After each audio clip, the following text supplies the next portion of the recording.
예, 오늘은 청년 주일입니다.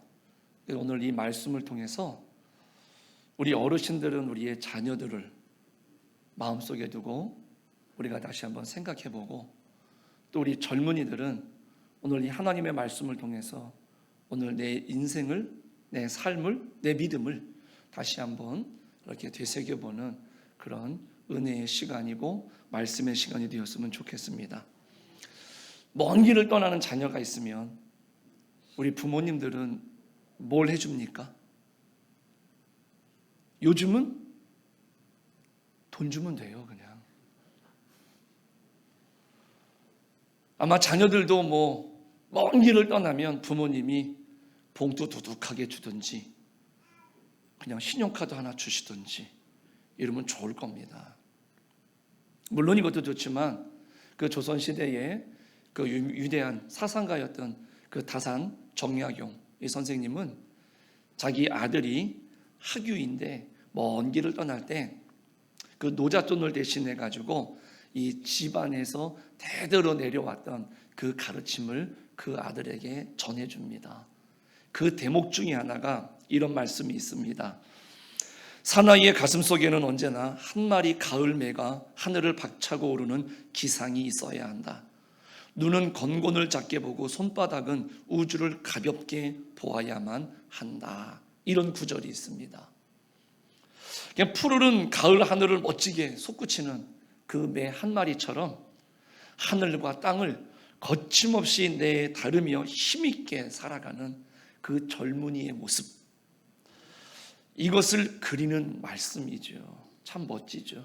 그냥 부모로서 먼 길을 떠나지만 내 자녀가 어디에 있든지 간에 무엇을 하든지 간에 이런 기상을 가지고 당당하게 살아가기를 이제 노잣돈 삼아서 그 부모의 심정을 담아서 아들에게 전해주는 말씀이지요. 그런데 우리 어른들에게 한번 질문을 던져볼까요? 우리가 청년기를 다 지나셨는데 과연 우리는 지금 이 시대의 젊은이들에게 이런 크고 높은 기상을 기대할 수 있겠습니까? 기대하신 적이 있으십니까? 예전에 한 청년과 이야기를 하는데요, 교회 생활도 잘하고 신앙생활도 잘하고 직장생활도 학교생활도 잘하는 그런 친구입니다. 밝아요. 매사가 긍정적인 친구입니다. 오늘 교회에서 마주쳤어요. 그래서 저는 그냥 인사차, 요즘 잘 지내니? 근데 의외입니다. 갑자기 얼굴이 굳어지면서 목사님 많이 힘듭니다. 왜 힘들어? 그냥 모르겠습니다. 힘듭니다. 의외로 당황스러웠어요. 뭐가 힘든데? 왜 힘든데? 그랬더니 뭘 해야 될지 모르겠습니다. 한마디로 말하면 미래에 대한 불안함인 거죠. 그런데 그 말을 하는데 눈물을 글썽글썽해요. 그 제가 뻔히 쳐다보니까는 금방 얼굴 표정을 바꿔서 웃으면서 목사님 괜찮아요. 그런데 제가 좀 믿음이 더 있어가지고는 괜찮아, 잘 될 거야, 하나님이 계시잖아 이러면서 다 잘 될 거야, 걱정하지 마 이랬으면 좋은데 그 표정에서 너무나 제 가슴이 아프기 때문에 차마 그 말을 못 해줬어요. 그냥 저도 어색하게 그 친구는 청년무실로 가고 나는 교회 사무실로 그냥 들어가 버렸습니다. 그런데 여러분들, 이 청년의 가슴에 드리운 이 어둠의 그림자라고 할까요? 이 불안이 그 청년에게만, 특정한 소수에게만 드리워진 그런 예외적인 겁니까? 아니면 그냥 일시적인 문제입니까?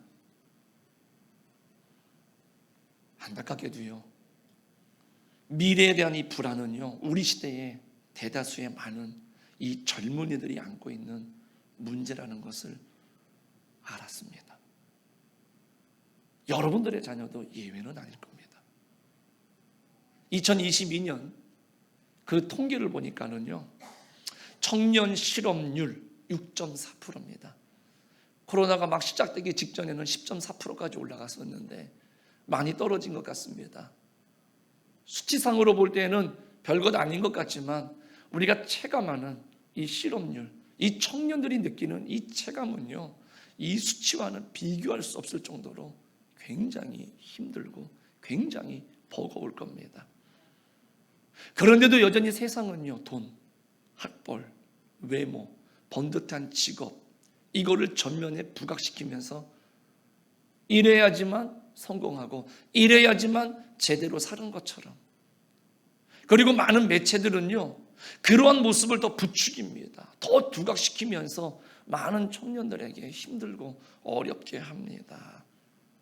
그래서 대다수 그렇지 못하고 그런 불안함 때문에 뭔가 준비를 하고 뭔가 노력하는 청년들이 마치 성공한 몇몇 사람들, 이런 사람들 때문에 루즈, 패배자처럼 보여진다라는 것이죠.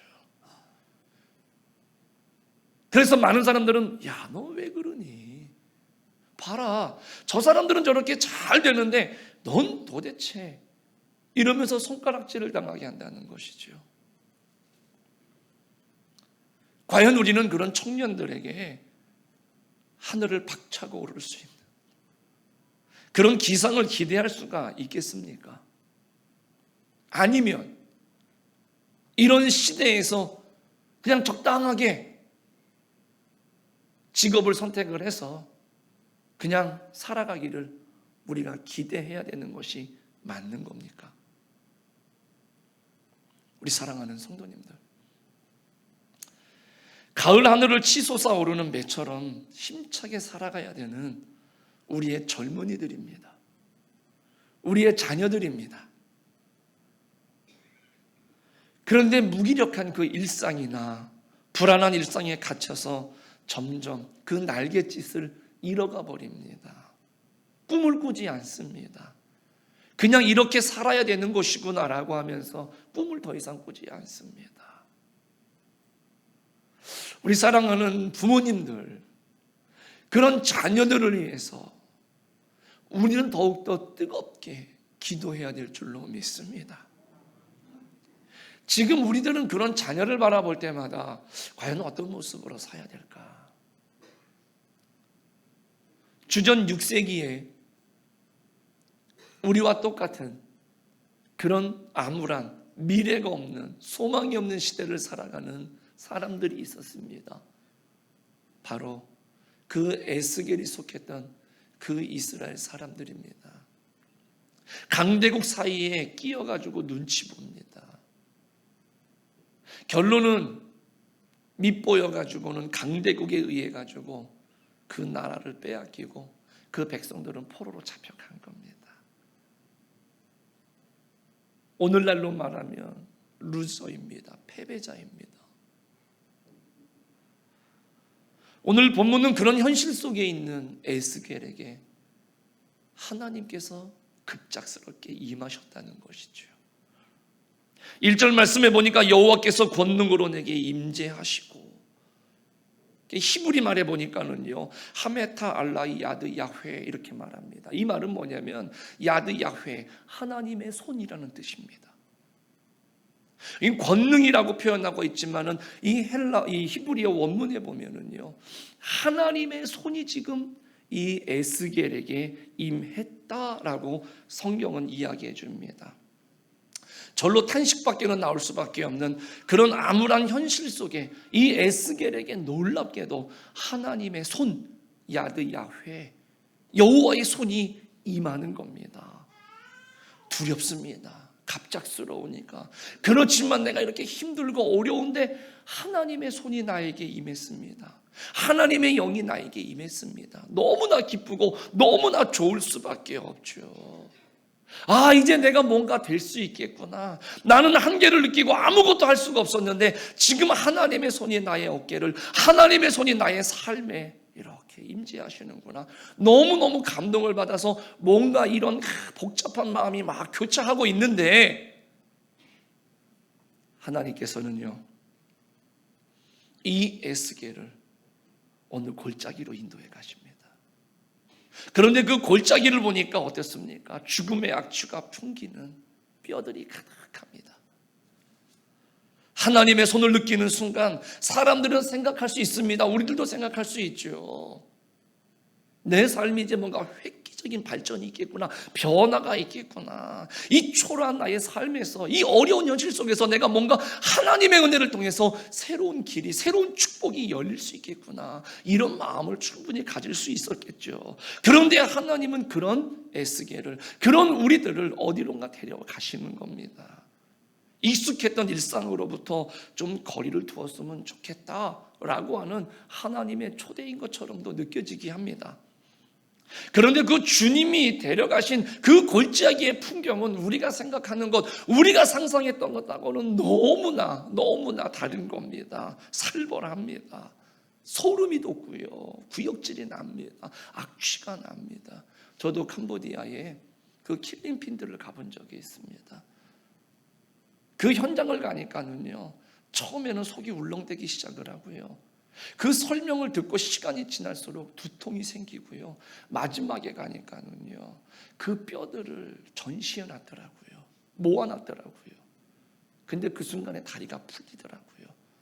그날 일정을 어떻게 보냈는지도 모르겠습니다. 너무 힘든데 아마 에스겔이 그 골짜기에서 느꼈을 때에는 그러한 감정들을 느꼈을 것 같습니다. 아마 저도 에스겔이었다라고 한다면은 아마 기절 초풍을 했을 것 같습니다. 그토록 고대했던 하나님의 손, 하나님의 현존이 임했는데 사방이 어지럽게 흩어져 버린 그 뼈 무더기를 헤매고 다니는 그런 신세가 되었으니 이 에스겔의 마음이 어땠겠습니까? 도대체 하나님이 내게 원하는 것이 뭘까? 그런 질문을 던지지 않았을까요? 만약에 이것이 꿈이라고 한다면 빨리 깼으면 좋겠다라고 하는 악몽처럼 느껴지지 않았을까요? 예전에도 그랬지만은요, 저는 이 말씀을 대하면서 지금처럼 제 속에서 탄식이 터져 나오는 것을 저도 모르게, 그리고 그 무더기 속에서는요, 마치 나의 뼈가 발견된 듯한 그런 마음이 드니까는 저도 모르게 이런 한숨이 터져 나오더라고요. 언젠가 내가 죽으면, 내가 다 썩어지고 나면 나도 이렇게 뼈로 발견될 수밖에 없겠구나라고 하는 그런 내 인생에 대한 허무한 자각일 수도 분명히 있을 겁니다. 그러나 지금 제가 바라보고 있는 그 마른 뼈들은요, 더 나아가서 깊이 묵상을 하다 보니까 내 삶의 적나라한 모습이더라고요. 언제부턴가 이리저리 분주하게 뛰어다니면서 나를 돌아보지 못했습니다. 내 삶이 메말라갑니다. 바쁘다는 핑계 때문에 정말 그런 인간관계를 제대로 하지 못하니까 내 인간관계가 다 메말라 있더라고요. 생존을 위한 온갖 걱정, 눈치 보는 것, 경쟁 속에서 무섭게 메말라가는 나의 생명이지요. 두렵습니다.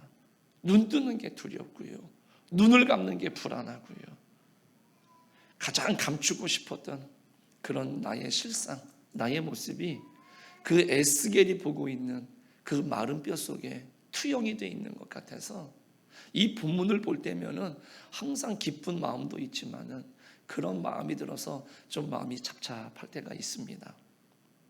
겉으로는 살아서 숨을 쉬고 있는데 죽은 거나 다름이 없는 삶. 그래서 자꾸만 이런 얘기를 하죠. 이건 아닌데. 하루를 마감하면서도 이렇게 사는 건 아닌데. 내가 이렇게 살아서는 안 되는 건데. 이런 말을 많이 되뇌이지 않습니까? 우리 젊은이들도 아마 그렇게 살아가면서 그런 말을 많이 되뇌일 때가 있을 것 같습니다. 내가 이러려고 공부한 건 아닌데, 내가 이러려고 밤잠 못 자가면서 이렇게 쭉 노력한 건 아닌 것 같은데, 이런 마음을 갖지 않겠습니까? 모처럼 찾아온 하나님의 손, 그 하나님의 영은 우리를 단번에 낙원으로 인도하지를 않습니다. 오히려 우리를 감싸고 있는 온갖 헛된 장식을 다 걷어내고 우리의 실상을 직시하게 만든다는 거예요. 자기의 참 모습과 대면하는 거, 여러분들 굉장히 고통스러운 일입니다. 단적으로 어떻습니까? 그 누구보다도 여러분들의 장점, 여러분들의 단점은 누가 지적하지 않아도 다 알고 있어요. 그런데 꼭 개중에 눈치 없는 사람은 나를 위한답시고 꼭 집어서 설명을 해줍니다. 너무나 정확하게. 그런데 어떻습니까? 마음이 좋습니까? 공감이 됩니까? 기분이 나쁘죠. 그래서 그 사람이 밉습니다. 그 사람하고 상종하기 싫습니다. 그래서 오늘 우리들은 어떻게 살아갑니까? 적당하게 살아가죠. 아는데 말하지 않습니다. 그리고 상대방도 나에게 알기 때문에 말하지 않아요. 그냥 적당하게 그래서 같이 그렇게 어울려 살아가는 겁니다. 그런데 오늘 성경은 분명하게 우리들에게 이야기합니다. 하나님의 영, 하나님의 손이 우리 가운데 임하면 하나님이 제일 먼저 하시는 일은 뭐냐면 나 스스로가 내가 어떤 존재인지 지금의 내 상태가 어떤지를 직시하게 만든다는 거죠. 그 고통스러운 시간이 지나야 하나님이 베풀어 주시는 그 은혜가, 하나님이 베풀어 주시는 그 사랑이 얼마나 대단한 것이냐라고 하는 것을 알기 때문에 하나님은 그렇게 우리들로 하여금 나 스스로를 바라볼 수 있도록 그렇게 보게 하신다는 것이죠. 그랬더니 오늘 11절 말씀에 보니까 이스라엘 백성들이 이렇게 자신의 모습들을 보면서 하나님 앞에 고백을 하지요. 우리의 뼈들이 말랐고 우리의 소망이 사라졌으니 우리는 다 멸절되었나이다. 자기 자신을 보니까 아무것도 할 수 있는 게 없는 거죠. 죽음밖에는 없는 것이고 그 마른 뼈의 모습이 바로 나의 모습이구나라고 하는 것을 아는 겁니다. 그런 절망과 체념의 골짜기에서 그런 무력감을 가지고 있었던, 그래서 아무것도 말할 수 없는 그 에스겔에게 드디어 하나님이 한참을 그 골짜기를 지나가게 하시더니 드디어 입을 열어서 말씀을 하십니다. 3절 말씀이지요. 이 뼈들이 능히 살 수 있겠느냐? 물으십니다. 아마 저 같았으면 다짜고짜 아멘 했을 것 같아요. 믿습니다 했을 것 같아요. 근데 에스겔은 굉장히 신중합니다. 덮어놓고 아멘 하지 않습니다. 주께서 아시나이다. 그런데 하나님도 그 마음을 아셨는지 아무런 말씀 안 하시고 에스겔에게 다음 명령을 주십니다. 뼈들에게 하나님의 말씀을 전하라고 하십니다. 그래서 에스겔이 하나님의 말씀을 전하니까 그 뼈에 힘줄과 살이 생기고 피부가 붙었습니다. 또 사방에 있는 생기에게 하나님의 말씀을 전하자 그 생기가 죽었던 육체에 스며들어서 마침내 진정한 생명으로 되살아나게 되는 장면이 오늘 본문의 말씀이지요. 이 역동적인 이 이야기 속에 결정적인 역할을 하고 있는 단어가 바로 뭐냐면 생기입니다. 루아흐라고 말하는 것이죠. 하나님께서 우리 인간을 창조하시고 그 코에 생기, 루아흐, 생기를 불어넣으시니 생명이 된지라. 이 에스겔을 이끌어가고 있는 그 생기, 하나님의 영하고 같은 것이지요. 하나님의 숨결, 하나님의 영, 하나님의 생명의 기운입니다. 온 세상을 창조하신 그 생명의 바람이 불어오니까 살아났다라는 것입니다. 오늘 이 군대를 이루는 장면을 보면, 그 마른 뼈가 살아나는 장면을 보면은요, 두 단계를 거치죠. 처음에는 생기에 대해서 전합니다. 그랬더니 그 생기에 대해서, 하나님의 영에 대해서 말씀을 전하니까 그 뼈들이 갑자기 이 뼈 저 뼈가 움직이면서 붙고 살이 붙고 힘줄이 생기고 가죽이 덮여져서 모습을 갖춥니다. 그리고 그 다음에 사방에서 생기야 불어와라 라고 말씀을 선포하니까 그 생기가 들어와서 들어가니까 사람이 되고 큰 군대가 이루어지는 두 단계가 되었습니다. 바람은 눈에 보이지 않지요. 그래서 어디서부터 와서 어디로 가는지 우리는 알지 못합니다. 그러나 성경에서 만나는 바람, 성경에서 말하고 있는 이 하나님의 바람은 눈으로 보이는 그 어떤 것보다도 생생하고요, 그 어떤 것보다도 구체적인 변화를 이끌어오는 근원이 되는 것을 볼 수가 있습니다. 그래서 우리들은 하나님이 역사하실 때, 하나님의 생명의 바람이 불어오면 마치 우리의 눈으로 보는 것처럼 생생한 느낌이 들 때가 있습니다. 저는 자가 일어섭니다. 죽은 자가 살아납니다. 마른 뼈가 변해서 큰 군대를 이룹니다. 오늘 본문이 그것을 우리들에게 이야기해 줍니다. 이 예언자 에스겔이 보고 있는 이 환상은 에스겔만의 환상이 아닙니다. 그 이스라엘만의 환상이 아닙니다. 이 성경이 고백하는 하나님, 우리가 믿고 있는 이 하나님은요, 마른 뼈처럼 널브러져 있는 그런 인생에게 1차적인 관심과 애정을 보이시는 하나님이신 줄로 믿습니다. 그 약하고 힘들어하는 불안한 인생을 일으켜 세우시기 위해서 자신의 살과 피를 아낌없이 부어주시는 우리 하나님이신 거죠. 우리 사랑하는 자녀들을 보십시오. 젊은이들을 바라보십시오. 이 젊음이라고 하는 그 날개로 하늘을 마음껏 날아다니고 경험하고 마음껏 사랑하고 교제하고 마음껏 본인이 하고 싶은 것들을 하고 싶지 않겠습니까? 그런데 어떻습니까? 그 현실에 눌려 있습니다. 미래에 대한 불안함 때문에 눌려 있어요. 그래서 마땅히 펼치고 날아올라야 되는데 그 날개가 무겁습니다. 날아오르지를 못합니다. 요즘 MZ세대라고 하죠. 참 부럽습니다. 저는 그 나이 때 그렇게 당당하지 못했던 것 같아요. 근데 요즘 젊은이들은요, 자기 의사표현 정확합니다.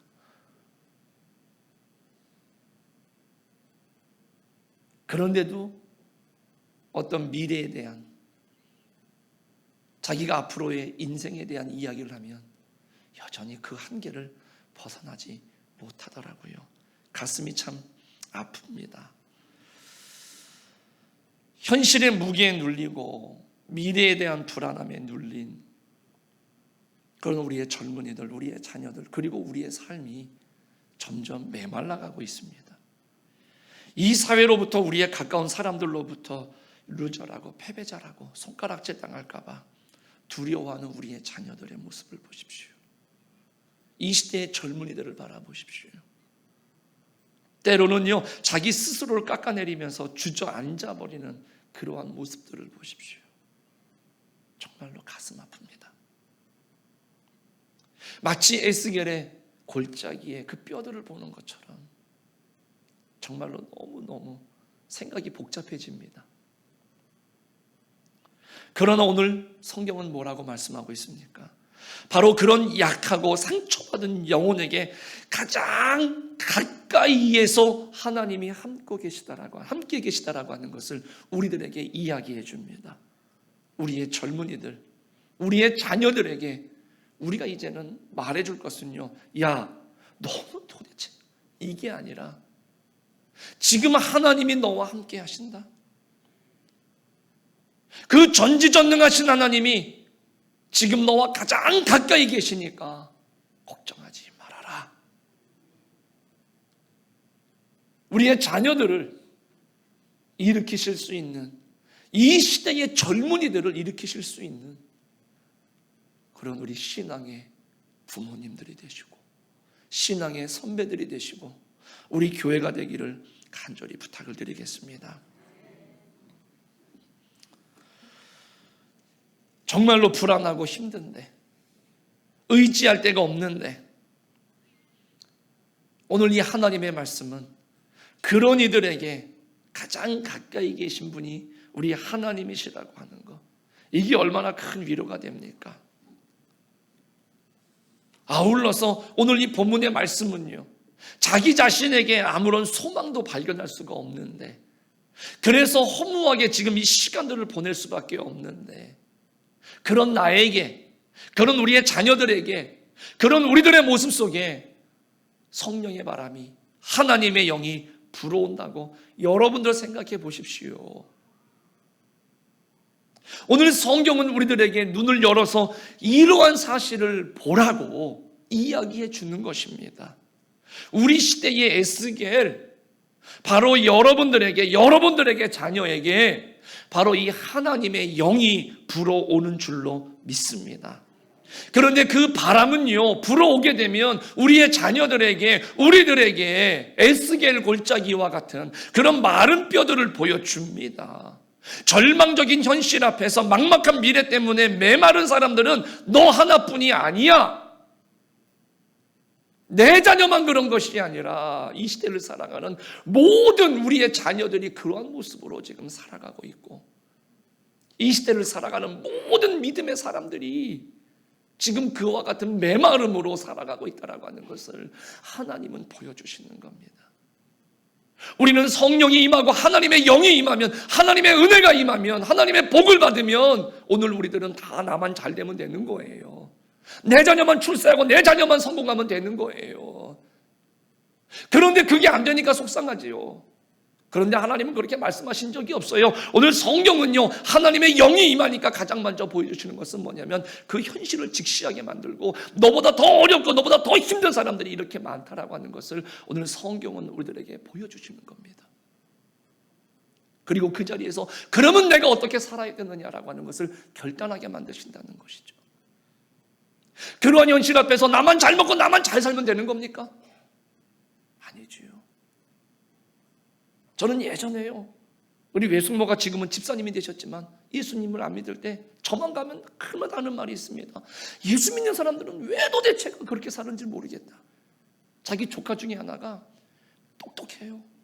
좋은 대학 나와서 좋은 직장 다니다가 어느 순간요, 선교사 나간다고 아프리카로 가버린 거예요.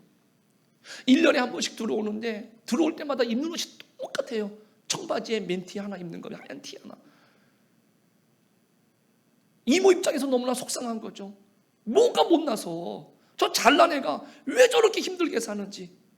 오면은요, 그런 아프리카 애들한테 줄 옷 이런 것들을 와가지고 다니면서 모아가지고는요, 그런데 이 웃음이 많아요. 구김살이 없으니까는요, 이 답답한 이모는 맨날 넌 왜 그렇게 사니? 넌 왜 그렇게 사니? 그럴 때마다 이모, 우리는 감사하면서 살아야 돼.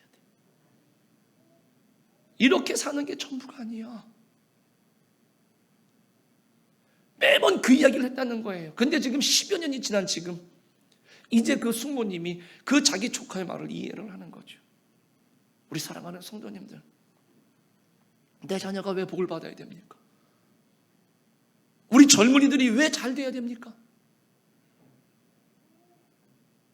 오늘 우리들이 처음부터 첫 단추를 잘못 끼니까 우리 자녀들을 위한 기도가, 또 우리 자녀들이 올바로 살아가고 노력할 때에 우리들이 오히려 걸림돌이 되는 것은 아니겠습니까? 그래서 내 자녀의 인생이 우울하고 내 자녀의 인생이 힘들건 아니겠습니까? 많은 사람들은 풍요롭게 사는 사람, 그 높이 있는 그 소수의 엘리트들을 목표를 가지고 살아가지요. 거기에 우리의 자녀가, 우리의 젊은이들이 거기에 모든 노력을 쏟는다고 생각해 보십시오. 그런데 현실은요, 그런 과정 중에 느끼는 게 뭡니까? 패배의식밖에 없어요. 안 되는구나. 그 다음부터 힘을 못 냅니다. 도전을 못 합니다. 그게 우리들이 바라는 자녀의 삶입니까? 이 시대를 살아가는 젊은이들을 향한 우리들의 기대치입니까? 그건 아니지 않습니까? 우리의 자녀들도 그렇게 살아간다면 어느 순간, 지금은 아니더라도 그 루저의 덫에 걸릴 수밖에 없는 거예요. 그런데 하나님의 영은 그런 우리들에게 불어오시는 겁니다. 분명한 비전 속에서 우리에게 보다 훨씬 더 비참한 현실 속에서 신음하고 있는 이웃들의 삶을 보여주는 겁니다. 그래서 세상의 논리 속에서 힘들고 어렵고 잘못된 목적을 향해서 나가고 잘못된 데 투자하면서 잘못된 가치관을 가지고 자기의 삶을 더 복잡하게 만드는 그러한 사람들의 모습을 오늘 하나님께서는요, 우리의 자녀들에게, 여러분들이 기도하는 여러분들의 자녀들에게, 우리의 젊은이들에게 보여주는 겁니다. 그래서 그 마른 뼈들을 바라보면서 같이 가슴 아파하고 진심으로 그들에게 가까이 다가가려고 할 때에 우리의 자녀들이, 우리의 젊은이들이 그동안 느끼지 못했던, 그동안 꿈꾸지 못했던 그러한 꿈을 꾸지 않겠습니까? 그리고 내가 살아가는 데 있어서 내 삶의 의미가 무엇인지를 깨달아서 그 가을매가 하늘을 향해서 높이 올라가는 것처럼 그러한 삶을 우리의 자녀들이 살아가지 않겠습니까? 그래서 하나님이 지금 우리 자녀들에게 그 생기로 스며들기를 원하고 계시다라는 것이죠.